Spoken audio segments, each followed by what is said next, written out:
When I first saw the Umbrella Arcade's wall-mounted arcade machine, I had to have it. I mean, there's the sleek design, there's the fact that you've got any retro game you could want at your fingertips, the fact it doesn't take up any floor space. But the price, $4,400 US dollars? $1,800 for the shell? It's some bent sheet metal. Yeah, how is this thing so expensive? I feel like anyone with some spare time and some tools could probably make one themselves.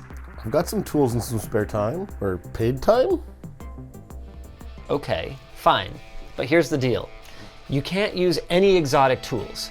Basically, if you couldn't borrow it from your boomer neighbor, you're not allowed to use it. And you have to include an hourly wage in your cost, because your time isn't free. Okay, but if I pull it off, it gets to live on the land set for a month.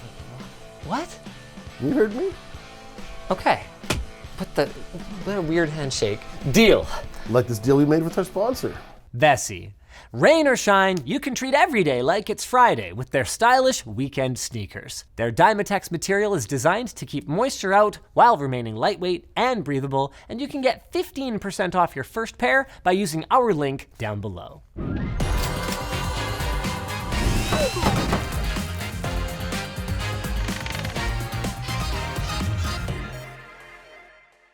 I want to take on Umbrella's high-end model. They're using a Nook-style computer with a Ryzen 7. We can easily match or beat that. Construction-wise, it's just a bunch of sheet metal with holes punched in and bent into shape. All we got to do is throw in a monitor, speakers, controls, and I guess figure out how to hang it on the wall, and we're good to go. Well, I'd love to just do this whole thing out of wood in like a couple hours and call it a day, but that's not really the point of the series. We're trying to remake this thing we found as close as we can to the original style, and learn some new things as we go. You can't use any exotic tools. Because I don't have a welder though, joining all the metal together is not going to be that easy. So I think we're still going to have to use some wood, like here on the side panels, and then we'll screw the rest of the metal into that wood.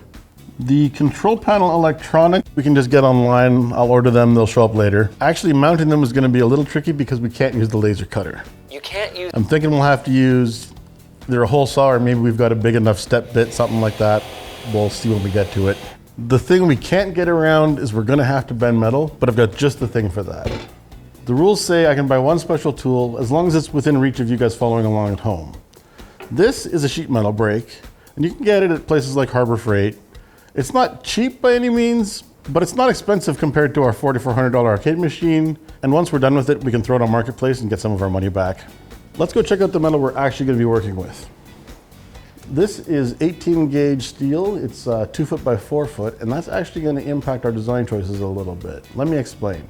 2 feet is going to be too narrow for 2 players to stand at, but the 4 foot width of our metal is definitely too wide.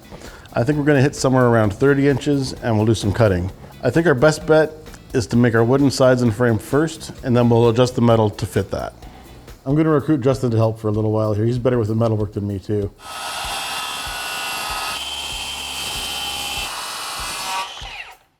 We've cut our MDF down to a more manageable size, and now I'm going to start drawing the silhouette down on the wood so we know where to cut.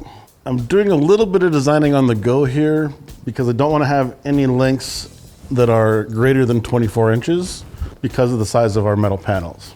This is a bevel gauge. I'm using it to copy the angles from my drawing onto the wood.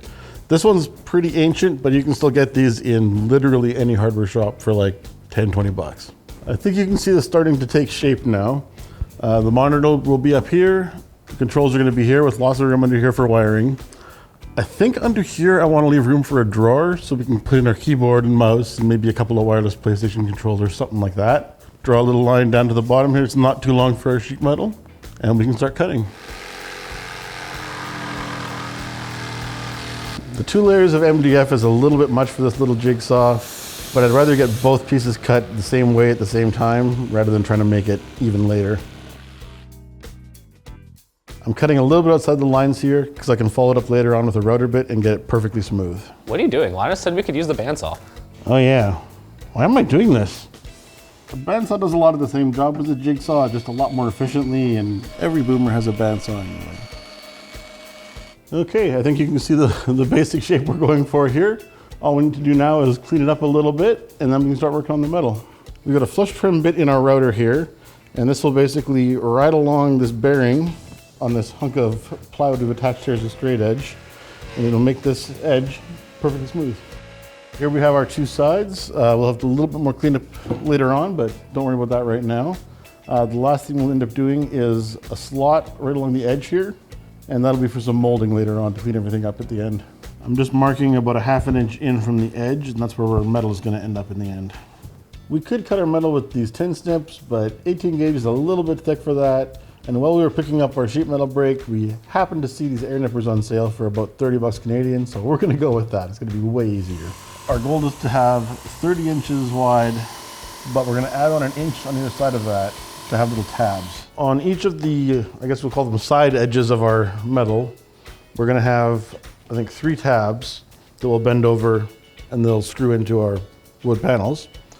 We're just kind of figuring out exactly where to lay them out, and then we'll get cutting again. I don't remember what this is called, but we're going to use this to bend our tabs. So we're basically going to just measure in a couple inches from the end, put our clamp in place, and then mark on either side of it.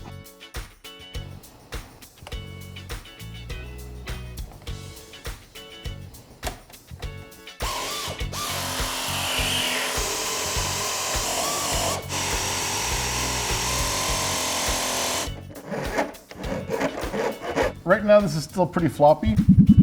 We're going to fold over an edge on each side, and that's going to give us a lot more rigidity.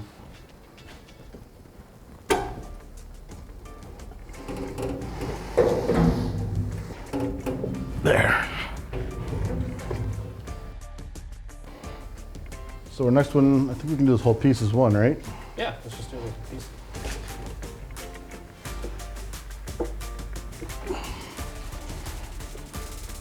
A little more if it's possible. I don't know if it is. Yeah, that's good. This is T-molding. It'll go around all the edges here once we're done. I'm just making sure I've got this relatively lined up. Oh, that's perfect. I'm just assembling the side panels with some MDF bracing. This is also 30 inches across, so it'll be the same as our panels when we're done with them. And this will give us a little bit more rigidity in the back without having to do a bunch more metal. Sorry. He's not sorry.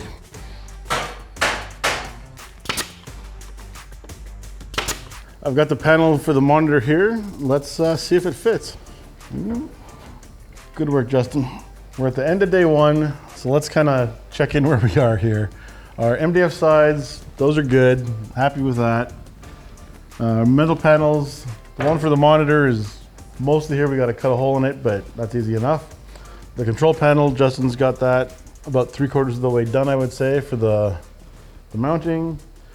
So, I mean, we're going to cross those off. Just going to have to cross something off. Tomorrow, we got to build a drawer to go underneath the control panel. That's for our keyboard and mouse and everything. And then we'll deal with a plate underneath that. We'll check in with Pancrats for a PC, figure out all our electronics, and eventually we'll show this thing to Linus. It's day 2, and while we're waiting for Justin to get here, we're just going to put some screws into the wood frame to beef it up a little bit. It's important to pre-drill the holes so we don't split the wood, and we're also using a bit of a countersink here so the screws will end up below the surface of the wood. That way we can maybe put on some fill afterwards to make it nice and smooth. Justin's using this MAP gas torch. You'll find this in the plumbing section of any Home Depot.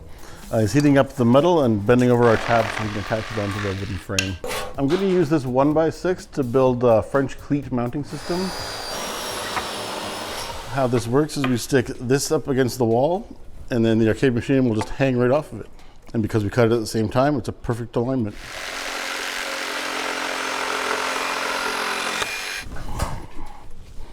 So something like that.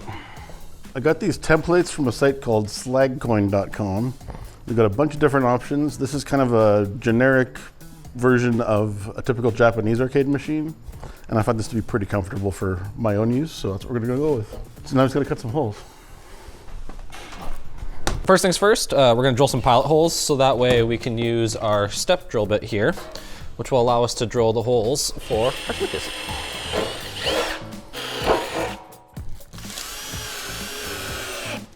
What we do is just hold it in place where we want it. We're gonna temporarily install our first couple of panels here. We think that's gonna make it a little easier to drill our control panel out. It's a little tough to get to our screws from the top, so we flip this up on its side, And it's still, you know, a little awkward as you can see here, a little snug, but with an extension and a bit of patience, it's going in okay.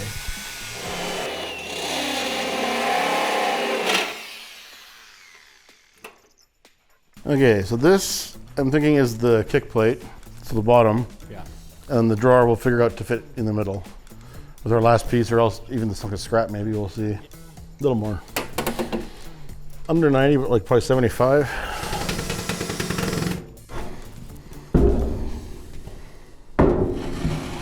We grabbed this old Asus ProArt monitor from Logistics. It's not in great shape, but it'll do 1440 at 60 hertz, which is really all we need to do. And I can find it for about $100 on eBay, which is a good bonus. I'm thinking we put in a shelf to hold the monitor, something like that. And then we can just use the two ball joints in the monitor arm to position the monitor to fit our hole. Our monitor fits quite nicely in here.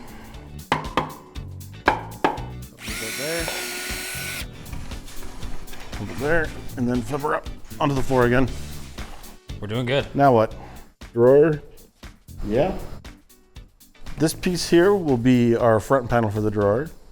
These are the sides, and this is the back, meaning that we need to get rid of this big chunk here, here, this hole by here.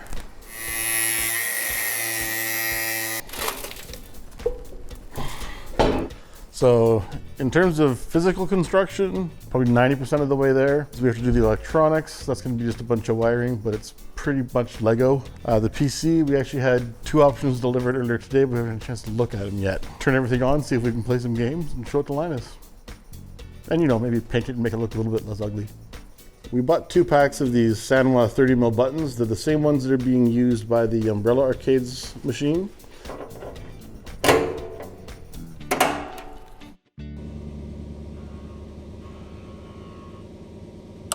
You may have noticed this is upside down right now, but there's a good reason for that, is we're about to drill out for the joysticks. Before we get to that, I just want to show you the drawer slots we put in here on either side. And our metal drawer is just going to ride along those. And inside there we can put our PC and our keyboard and extra controllers, all that kind of fun stuff, so it's easy to access. Don't have to pull off any panels or anything to do any changes. And these are Sanwa joysticks as well. They came along with our buttons as a set. And we just need 4 bolts to hold them into our control panel.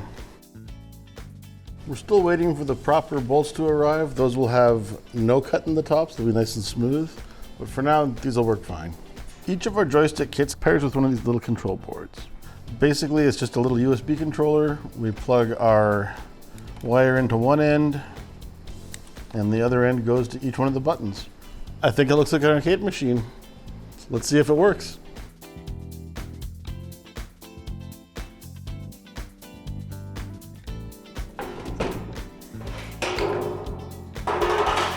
Yeah, that happened. We're using our magnetic cable management essential solution, lttstore.com, to connect our control boards right onto our metal housing, conveniently magnetic. Obviously, we're going to need a computer to run this thing, so we had David give us a couple of options. Oh, not that David. This is David Pankratz. He's our new technical production assistant, something like that? Yeah, that's the one. Perfect. What do you got for us? I've got 2 options here. Okay. We've got the Raspberry Pi 5, and this has a hat on it, so you can stick an NVMe drive in there. Beautiful. We've got a 4 terabyte drive in here right now, which is a bit overkill. You could drop that down to a 2 terabyte and save about $100, but this package as it is about $375. That's not too bad. Okay. If you want a little bit more power, we've got the Minis Forum UM970 Pro. All right. This one has a 2 terabyte drive in it right now and 16 gigs of RAM. And this package would end up costing you about $525. Okay, that's not too bad either, actually. I'm kind of surprised. How much time would it take you to set them up? Honestly, it was a lot more difficult downloading the image off of the site in terms of time. Once you've got the image off the site, it was as easy as using Etcher to image the drives over, and then you were pretty much good to go. Perfect. Thank you very much for your help. Yeah, not a problem. All right. I'm only going to pay for one of these, by the way. I guess we kicked out Pankratz a little early. We needed his help to get everything running again here, but now we're looking great. Obviously, we need some spit and polish yet on the machine, but I think we're going to do that as a bit of a montage for you guys. And next time you see this, Linus will be evaluating it.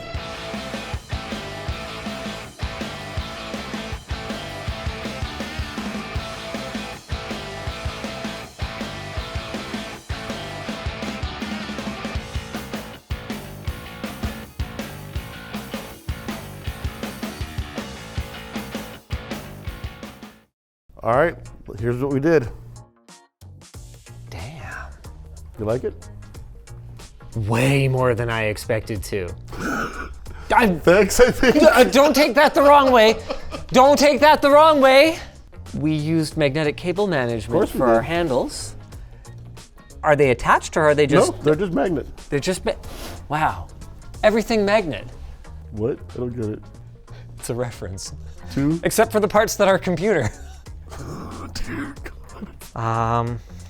Is that blood? No, that's paint. Cool. Well, okay, here's your coins. First player, second player. Ooh. Your starts.